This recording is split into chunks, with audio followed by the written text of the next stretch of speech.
Boa noite a todas as pessoas. Testei três vezes, duas ou três vezes, e agora, quando eu tentei entrar no horário, deu problema, deu problema com a câmera. Quer dizer, já estava preparando para fazer pelo celular, mas aí consegui entrar. Fiquei até um pouco tenso com isso, porque eu não mexo muito com essa questão da, da informática, e aí, mas deu tudo certo. Primeiramente, eu quero agradecer a Carla Oliveira, que é a minha, entre aspas, assessora nessa área, e a pessoa que me estimulou bastante a fazer essa live, né? Carla também estabeleceu comigo umas discussões importantes acerca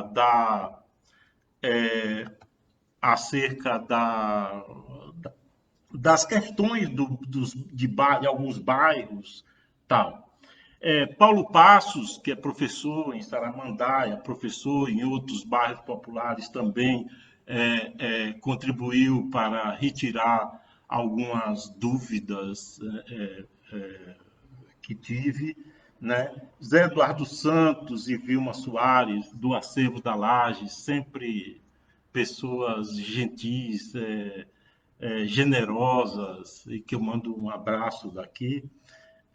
Danilo Lisboa, meu orientando, é, Fernando, meu filho, Fernando Pacheco Dias, meu filho, que dialoguei com ele algumas questões importantes também para a construção dessa fala. Minha filha Ana Luísa, maior emoção, 17 anos, e que eu estava com uma dúvida muito forte acerca de algumas questões de um bairro, e ela, por conhecer o bairro, retirou essas dúvidas.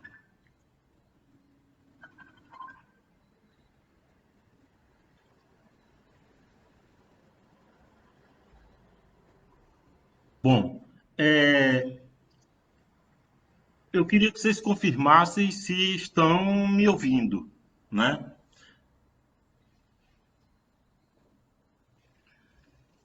Bom,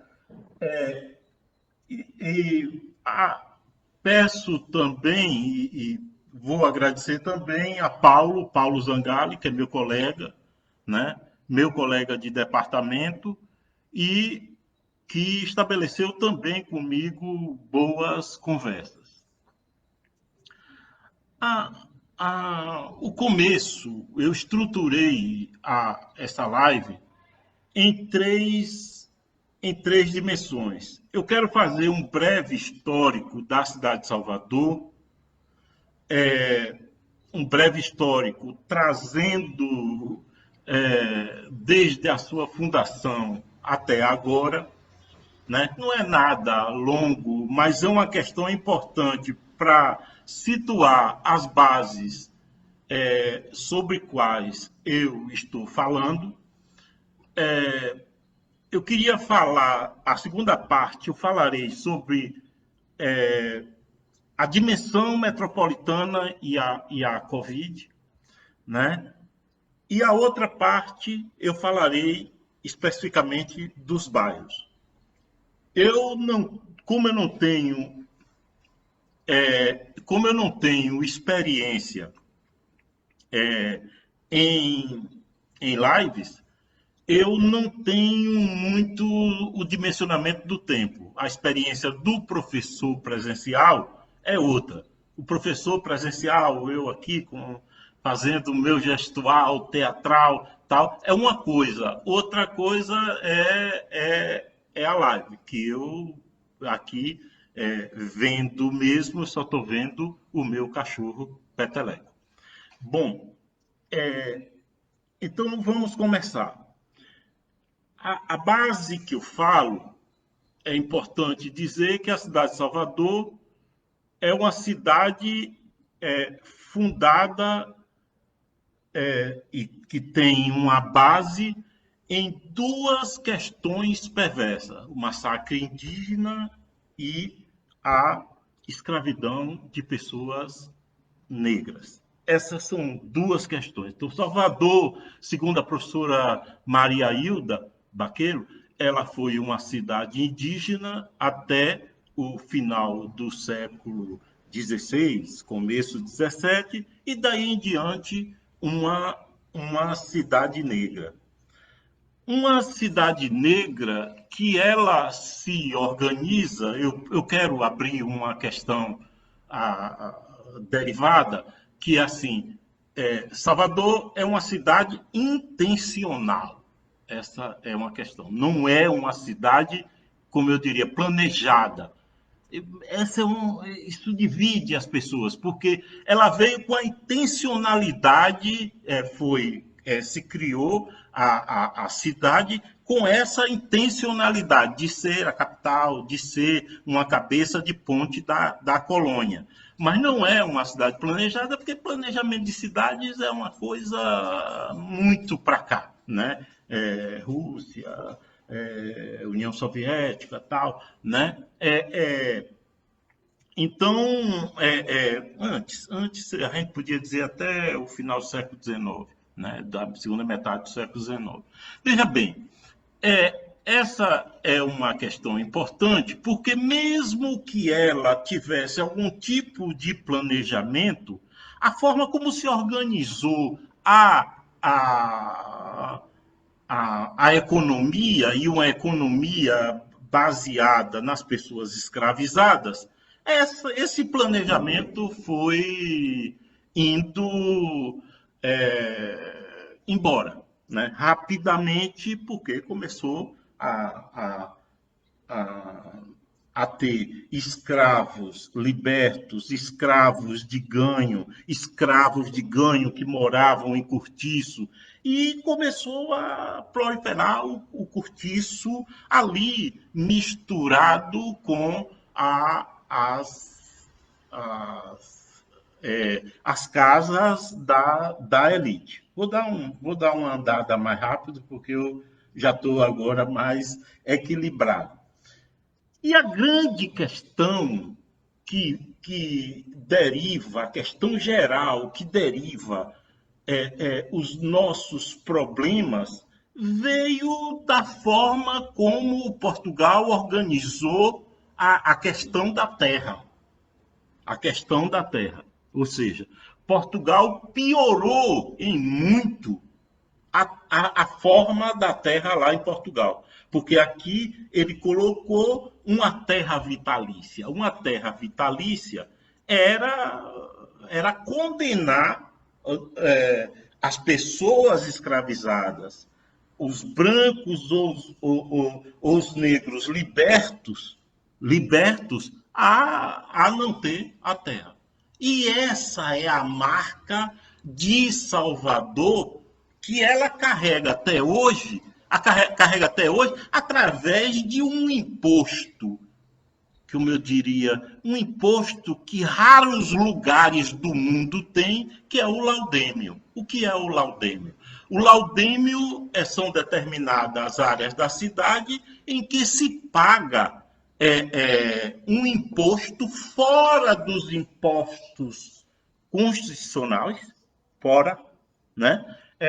Se paga ou à igreja ou às famílias.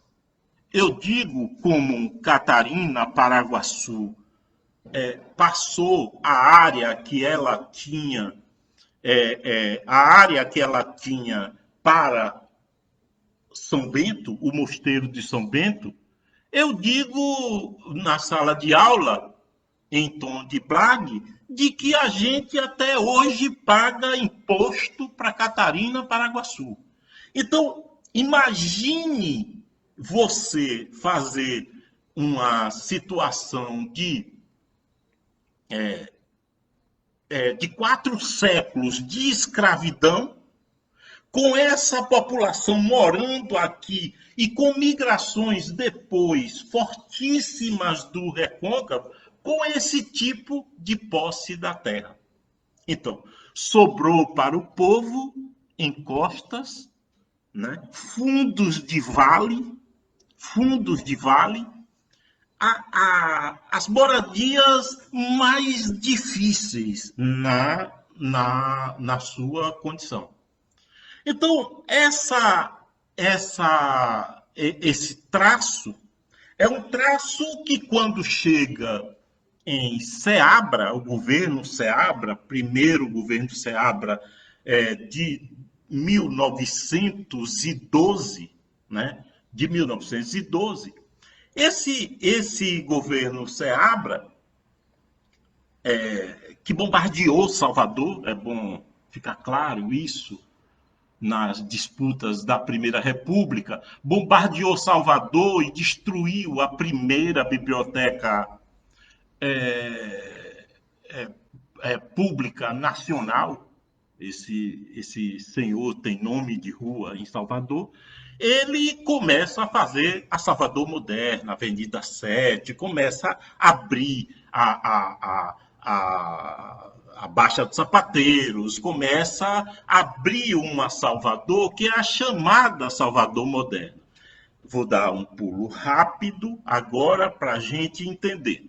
Essa Salvador, ela passa 20 anos, 1920 a 1940, praticamente parada, porque ela vem de uma crise. Crise de quê?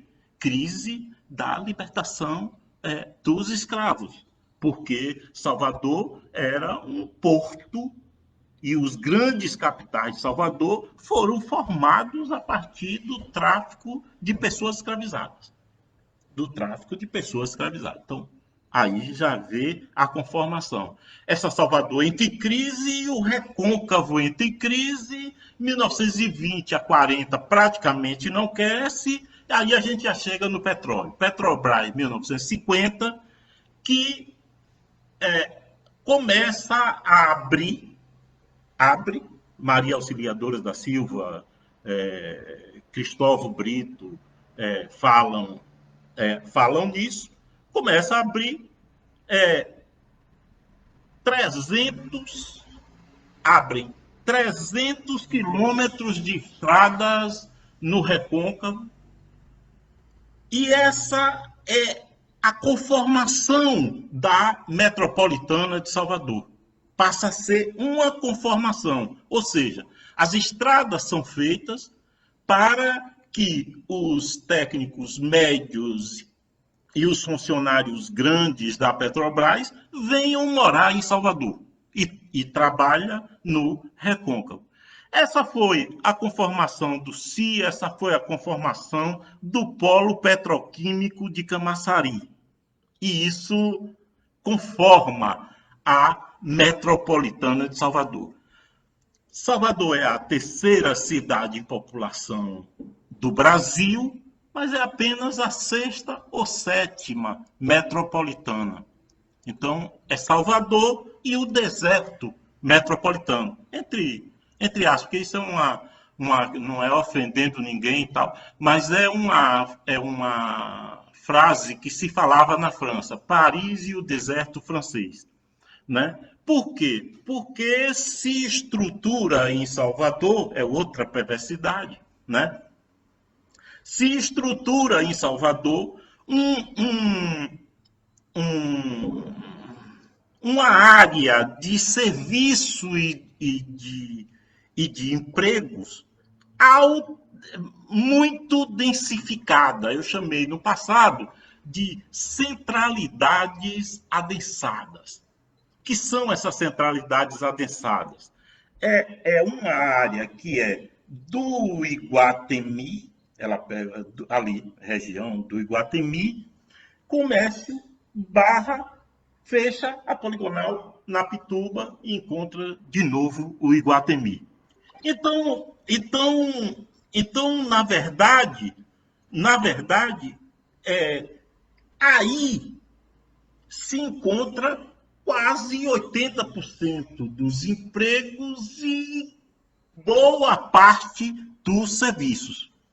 Fazendo a minha tese, uma certa feita, eu cheguei em Cajazeiras, porque é uma outra questão, quando a identidade ela fica exacerbada, ela prejudica a transformação, né? Prejudica a transformação. Veja bem, eu falando com a liderança local, ele, quando eu falei que tinha carência de, de serviço, ele dizia que Cajazeiras tem tudo. Cajazeiras tem tudo. Ora, Cajazeiras vem no final dos anos 70 e veio ter a primeira agência bancária no início desse século. Cajazeiras veio ter o primeiro cartório em 2017. Só isso aí já diria que Cajazeiras não tem tudo. Eu nem falei para ele no emprego, porque a Cajazeiras tem emprego, tem. Agora, a grande maioria dos empregos estão concentrados nessa região que eu falei aqui. Então, aí a gente já vai ligando ao Covid. Quase e cortando a carne com a minha navalha, ou a minha carne com a navalha, a minha própria carne. Veja bem, a discussão metropolitana associando ao Covid em Salvador é indigente. Os grupos de pesquisa e os pesquisadores, a prefeitura, o governo do estado, trata o fenômeno metropolitano como se ele não existisse. Eu há 3 dias atrás, não precisa dizer atrás, né?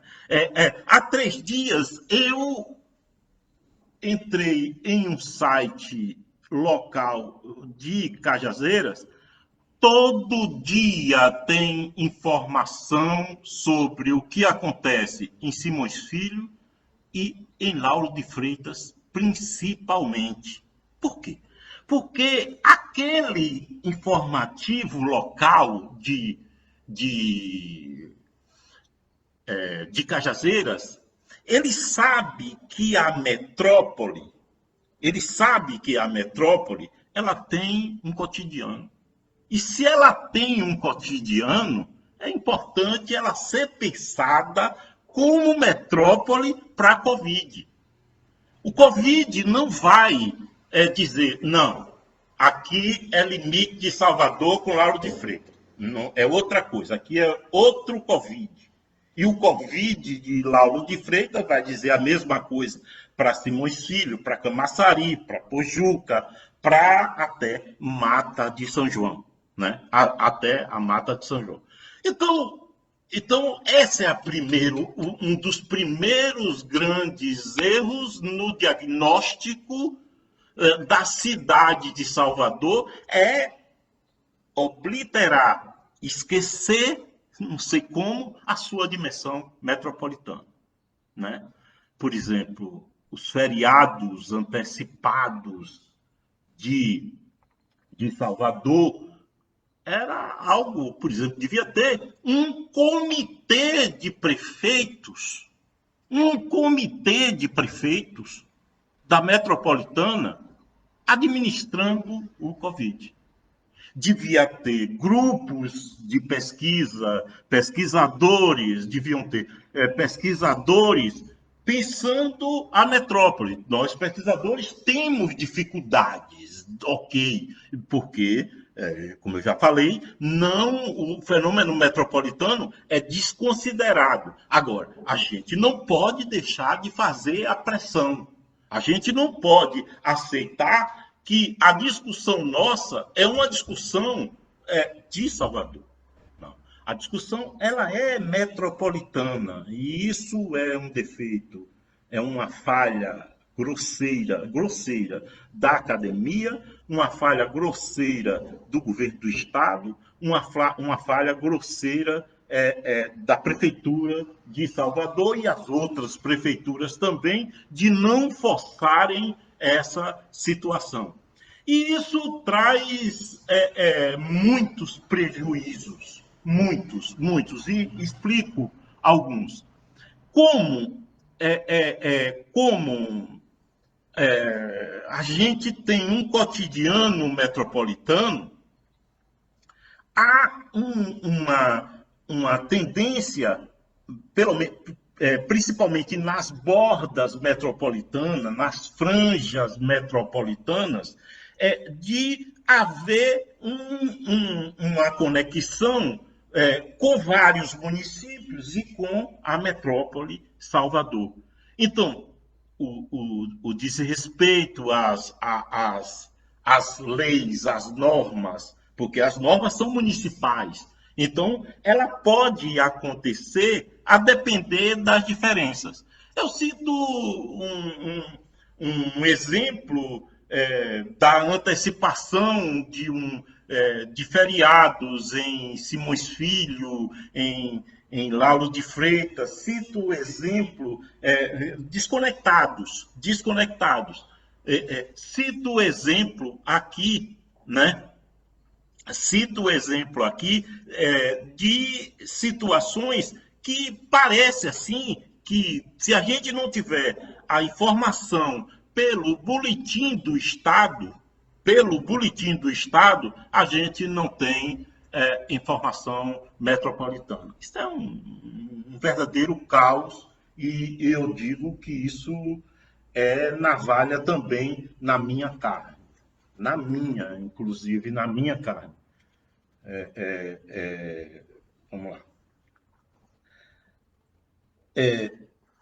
Dizendo isso, a gente parte, né? Sim, só complementando ainda nisso. Se Salvador é a terceira metrópole em população, e eu digo que Salvador é a metrópole brasileira mais adensada. Por que ela é a mais adensada? Né? Em termos de população por quilômetro quadrado. É a mais adensada. Se vocês forem olhar no IBGE, em qualquer publicação, vocês vão dizer: o professor estava dizendo lorota lá na live. Não. É assim. Salvador tem mais de 700 quilômetros quadrados, considerando a Baía de Todos os Santos. Mas ninguém habita na Baía de Todos os Santos. Habita. Tem gente que mora em barco, um ou outro, mas não se considera. Né? Não é relevante. Né? Não é relevante. A Salvador terrestre, ela tem 320, 330 quilômetros quadrados, né? Então, é essa área que interessa a gente. Por isso que densidade ela já entra como um componente importante em Salvador. E é por isso que Salvador é uma cidade com pouco verde também. Pouco verde por aquela fundação lá atrás da população não ter terreno, da população não ter terra. Salvador tem manchas verdes, mas não áreas verdes distribuídas pelos bairros. Então, fechamos aqui essa questão da dimensão metropolitana esquecida pelo poder público, esquecida pela academia, né? Esquecida pela academia, né? A academia precisa forçar essa questão. E tem alguns dados metropolitanos que eles são até mais ágeis no IBGE, dados metropolitanos, não dados com detalhe de bairro, né? Não vai ter isso, não. Né? Bom, fechamos aí e já vemos que isso é um problema, porque essa metrópole, ela estimula a circulação. Quando eu falei lá atrás da Petrobras, fazendo 300 quilômetros, aquilo ali já era o estímulo à circulação. Ao polo petroquímico mandando seus ônibus, suas centenas de ônibus para buscarem os seus funcionários em Salvador. Um estímulo à circulação. Circulação que Milton Santos chama essa parte da economia de circulação desnecessária, né? De circulação desnecessária. Então, essa circulação desnecessária em Salvador, ela é dada por uma Vilas do Atlântico, começo dos anos 80. Vilas do Atlântico, todo mundo trabalhava em Salvador. Assim, Laís hoje lembrou de uma coisa para mim que eu falo sempre: o CAB. O CAB é uma beleza arquitetônica e um dos maiores erros urbanísticos da humanidade. Da humanidade. Por quê? Porque o CAB, você botou 50 mil pessoas ali trabalhando para quê? Para circular. Porque não tinha lugar de almoçar. Um simples lugar de almoçar. Ah, professor, hoje tem o Tribunal da Justiça, hoje tem a União dos Prefeitos. 50 mil pessoas a gente está falando. É por isso que não precisa pesquisa para dizer que o CAB é um erro urbanístico. Não precisa pesquisa, é só saber que tem um ônibus de um shopping que na hora do almoço, ainda hoje, passa catando funcionário para almoçar lá. Isso não precisa pesquisa. Não precisa, vamos ver, não sei o quê.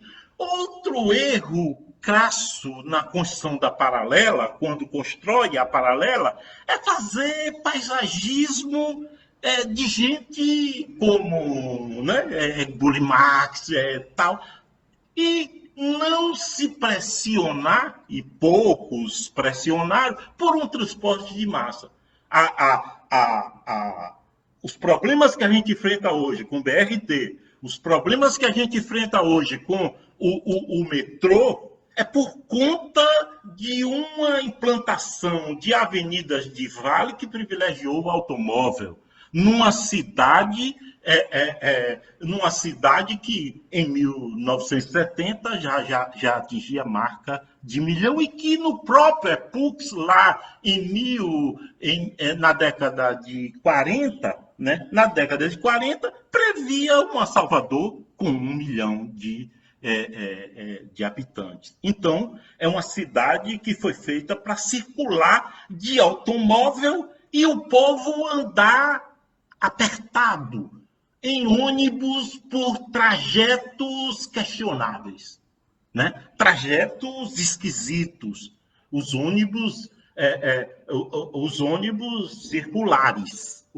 circulares. Então, estímulo também à circulação. Então, essa cidade, ela fica uma cidade difícil em relação à pandemia.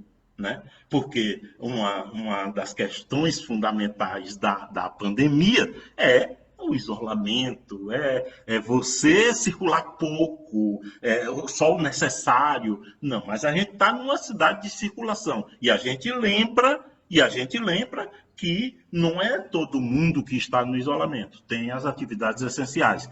Então, essas atividades essenciais, elas naturalmente estão dentro dessa cidade da circulação. Agora sim, fechou a Salvador metropolitana esquecida, né? A Salvador metropolitana que a gente vai ter que dizer para o vírus: a estrutura nossa é municipal. Então, a gente funciona num cotidiano como metrópole, mas você segura aí. É ironia, né? É uma ironia. Bom, aí a gente parte também para uma outra questão. A questão, quando a gente entra na questão da mobilidade, aí já na cidade, né? Tem estatísticas que mostram que na grande cidade, 35% das pessoas andam a pé. Compreendendo andar a pé, andar a pé, fazer pelo menos um trecho, né? Fazer pelo menos um trecho a pé. E andar a pé é andar por obrigação, 2, 3 pontos de ônibus, né? 2, 3 pontos de ônibus. Então, esse andar a pé, a gente vai falar na frente, quando a gente falar nos bairros, né? Ele é uma questão importante. Eu chamo a atenção também, né, além desses serviços, vou explicitando como Salvador ficou sendo um centro gravitacional de serviços e emprego, não Salvador. Essa faixa que eu falei, Iguatemi, Comércio, Barra, Pituba, né? Escolas, hospitais, hotéis, grandes redes de supermercados, bancos, principal universidade, carnaval, até uma das principais festas de rua, Rio Vermelho, tudo isso aí é concentrado nessa faixa, né? Nessa faixa. E isso provoca circulações desnecessárias. A grande parte dos bairros, eles não diria que eles seriam típicos bairros dormitórios, mas eles são bairros que têm uma excessiva necessidade dessa área daqui, principalmente pelo emprego, né? Pelo emprego. E aí a gente já entra nos bairros, né? A gente já entra nos bairros. Bairro é uma questão complicada para tratar até na academia, no poder público, em tudo isso. Porque há um discurso, veja bem, há um discurso de bairro homogeneizante. Ou seja, como se dá esse discurso homogeneizante?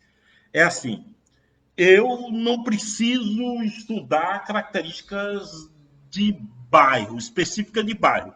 Eu faço um discurso para o bairro popular e faço um discurso para o bairro classe média e pronto, está resolvido.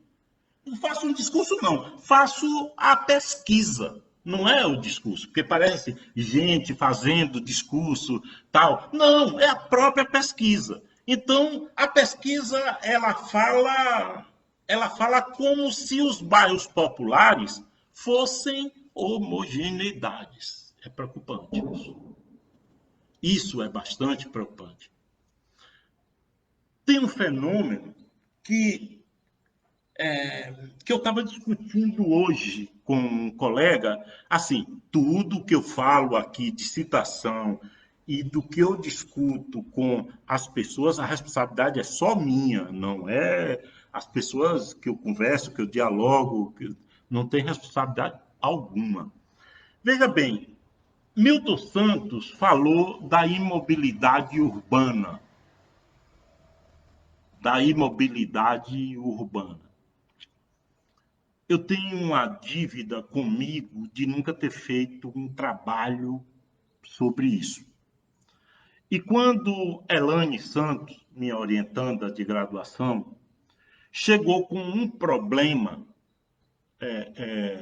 na cabeça dela, ela saindo de um grupo de pesquisa e foi para meu grupo porque o outro grupo de pesquisa não se dedica a esse tema, se dedica a outros temas tão importantes quanto esse.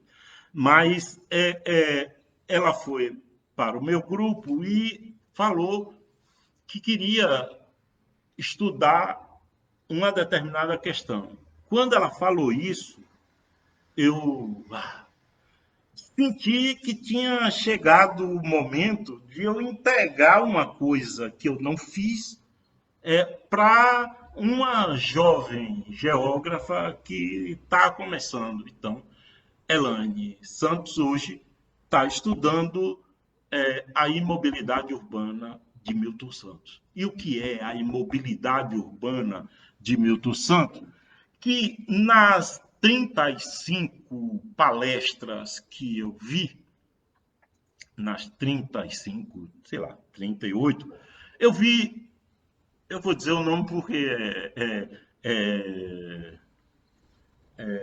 é do bem, né? É do bem dizer o nome, não vou citar nomes de pessoas que não estão aqui para debater comigo, mas eu estou citando como do bem. Então, por exemplo, eu vi o professor Márcio, né? Falar hoje de uma pouca. Como é? O termo eu não estou lembrando que ele falou. Mas ele falou uma pouca comunicação entre bairros. Quer dizer, é mais ou menos o sentido da imobilidade urbana. Mas a imobilidade urbana é por conta do desemprego estrutural. Há um desemprego estrutural, há uma pobreza muito grande no bairro e há, em alguns bairros, a intervenção do tráfico de drogas. E isso é uma perversidade? É. Mas ela tem sido, em minha opinião, uma vantagem contra o Covid. Assim, é algo perverso, mas é uma perversidade que vira, num momento de Covid, uma vantagem. Quando eu falei o tráfico de drogas, eu falo o tráfico de drogas de proibir jovens de um determinado bairro de andar em outro. Então, isso está dentro da imobilidade urbana. Então, estudar imobilidade urbana é tão importante quanto estudar mobilidade. Essa é a questão crucial nos países pobres, porque o modelo nosso é um modelo completamente diferenciado. Então, eu dou um exemplo, né? Eu dou um exemplo, por exemplo, espera aí.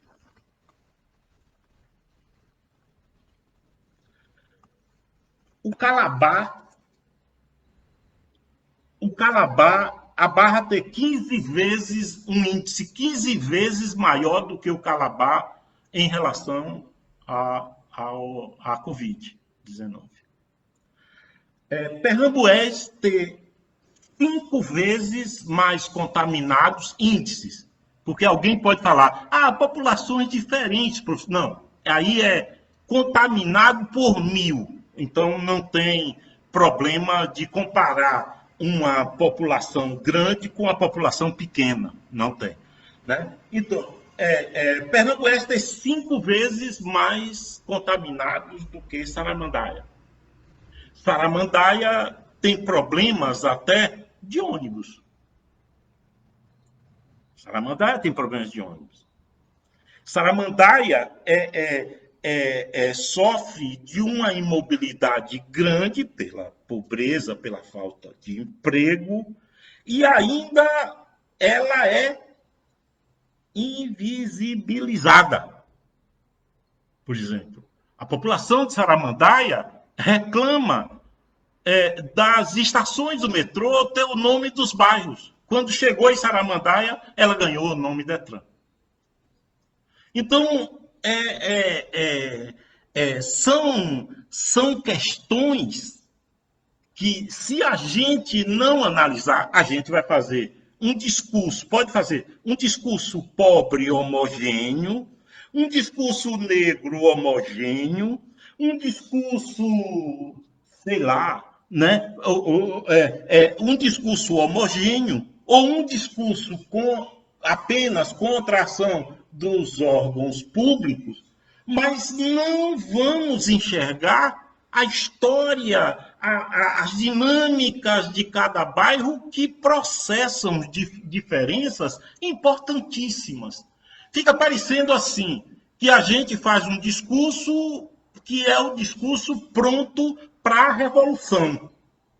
Não, antes da revolução chegar, a gente pode mitigar determinadas questões estudando essas diferenças.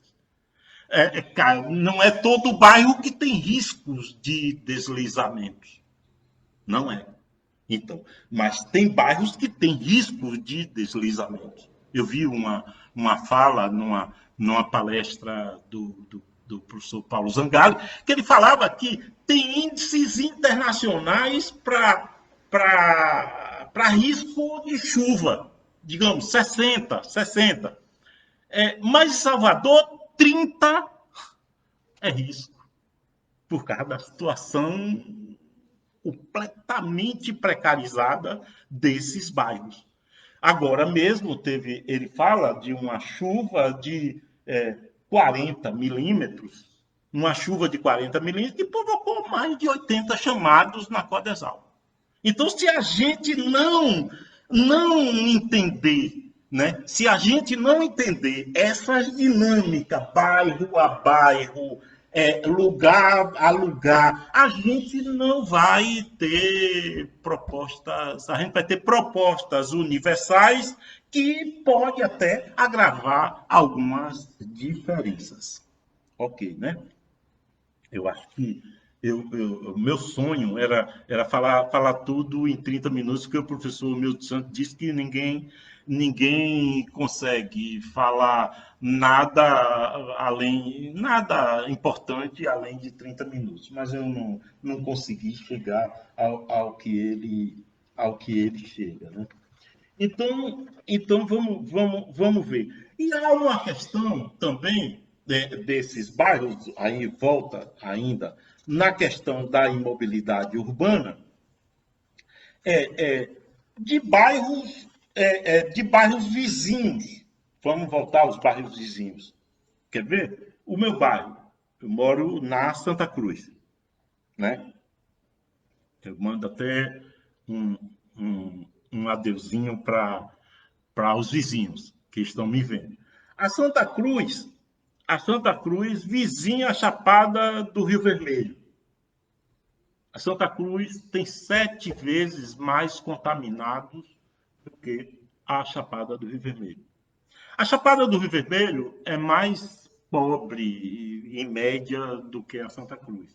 Então, em relação à Covid, tem algumas questões que a gente tem que considerar essa diferença.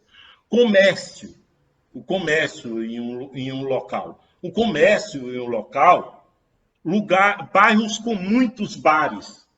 Bairro com muito bar cria uma cultura do bar, e essa cultura que tem sido difícil de conter. Né? Que é outra coisa que a pesquisa também precisa falar, da resistência de alguns setores populares. Porque se a gente não fala dessa resistência, fica parecendo que o problema está só no setor público. Aí vira um discurso maniqueísta. Né? Vira um discurso maniqueísta. Não. Aqui mesmo no bairro tem uma disputa da mídia local com uma parte da população que desrespeita a todo momento. Ontem mesmo, um site muito importante aqui, Nordeste Eu Sou,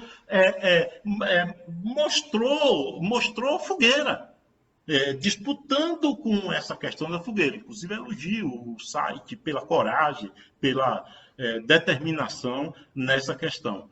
No domingo que passou, eu vi baba nas quadras que ficam perto da Santa Cruz, no Parque da Cidade, com pessoas assistindo.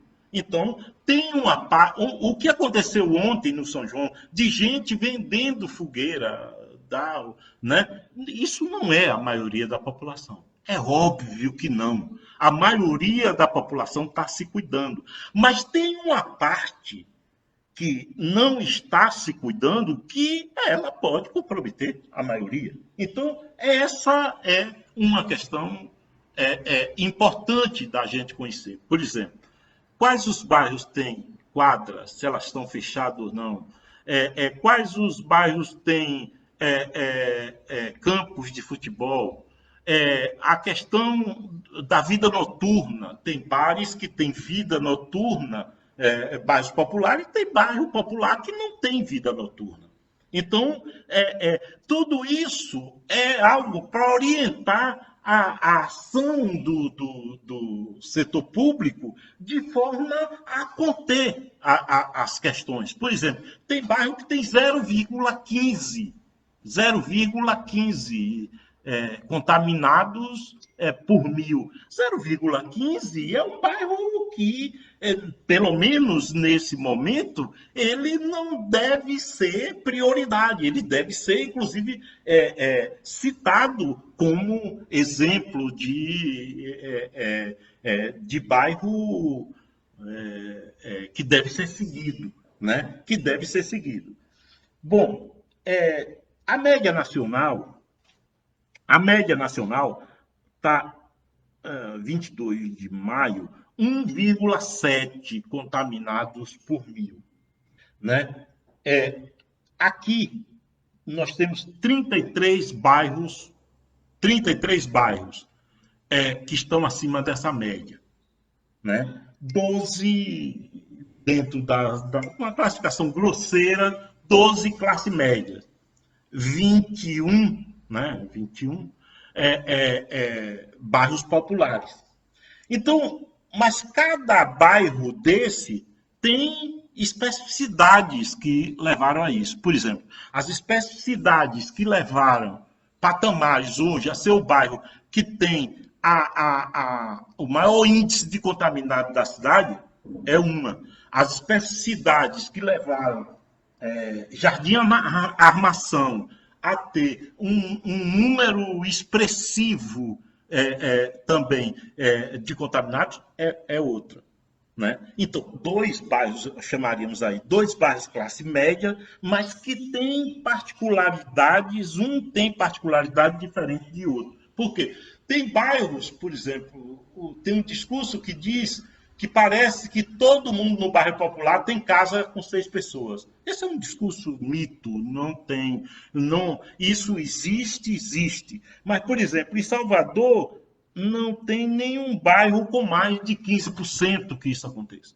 Não tem, entendeu? Então, assim, é importante verificar densidades demográficas em bairro. Por quê? Eu dei uma entrevista que alguns queridos até ficaram meio assim, tal, densidade demográfica. Porque densidade demográfica tem uma fama ruim na geografia, né? Porque muita gente explicava a coisa por densidade demográfica. Não, densidade demográfica é um indicador importante. Então, Salvador tem bairros que têm as maiores densidades demográficas do Brasil.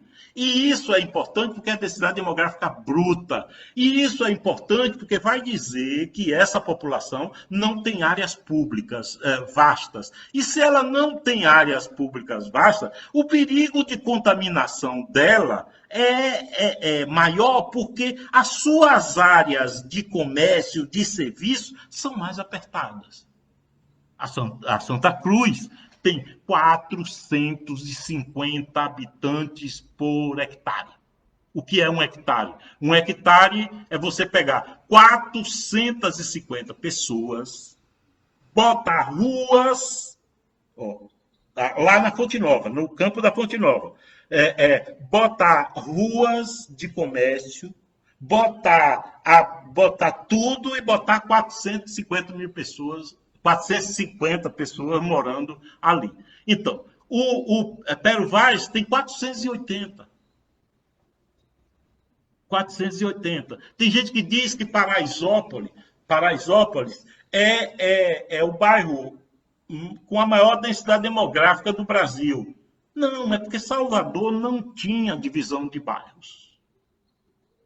A gente vai ver no próximo censo que a gente vai assumir essa ponta. Provavelmente a gente vai assumir essa ponta. Se não assumir a ponta do maior, a gente vai tá com muitos bairros na relação dos 10 mais densos do Brasil. Né? Então, densidade no Japão, ok, não é problema. Agora, densidade num bairro com risco de deslizamento, densidade num bairro com crise de chikungunya, de dengue, de zika,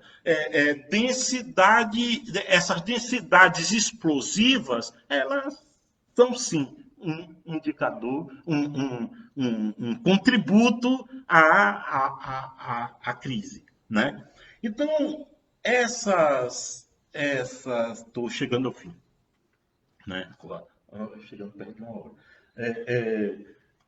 Essas questões, e tem algumas questões que também fiz algumas críticas contundentes à academia, mas vou fazer também ao setor público.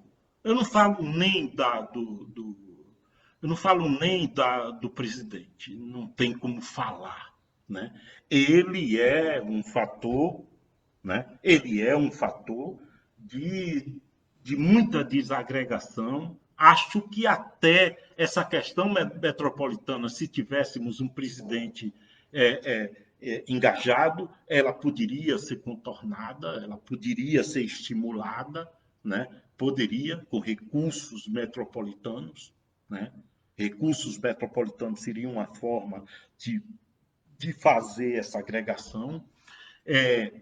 Então, não tem como discutir ele a não ser o plano da rejeição. Não existe. Então, eu vou falar de dois poderes públicos que, inclusive, eu faço alguns elogios em termos de medidas. Acho, por exemplo, o prefeito foi até mais rápido do que a UFBA. Né? Eu não estou elogiando o prefeito. Clima, que você só elogia o prefeito e está falando de João. Não é nada disso.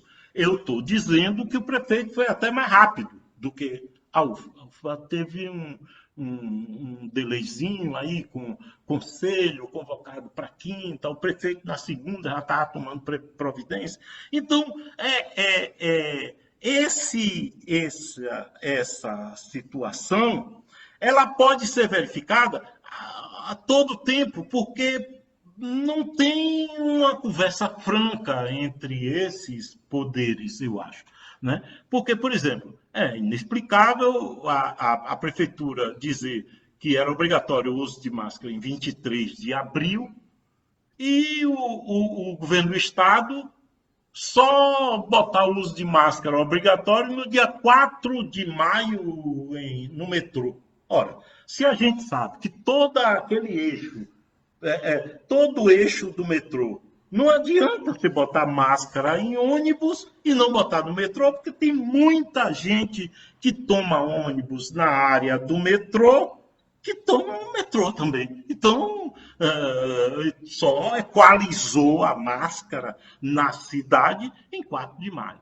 E se tem que entender que cada semana, cada momento desse, uma semana é um século, né? É um século. E o ferryboat, que foi um escândalo, né? O ferryboat foi um escândalo, né? Então, o ferryboat só em 14, 15 de maio, né? 14 e 15 de maio.